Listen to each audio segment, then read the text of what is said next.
Permasalahan narkoba yang terus mengancam bangsa kita adalah tanggung jawab kita semua dalam mengatasinya. Kerjasama dari semua pihak diperlukan untuk menanganinya, karena tindak kejahatan narkoba adalah ancaman kemanusiaan yang harus kita perangi bersama.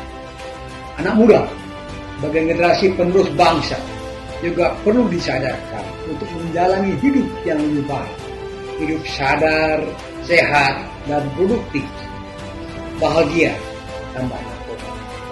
Di Hari Anti Narkotika Internasional ini, saya Heru Winarko, Kepala Badan Narkotika Nasional Republik Indonesia, mengajak masyarakat untuk peduli dan beralih ke kehidupan yang lebih baik.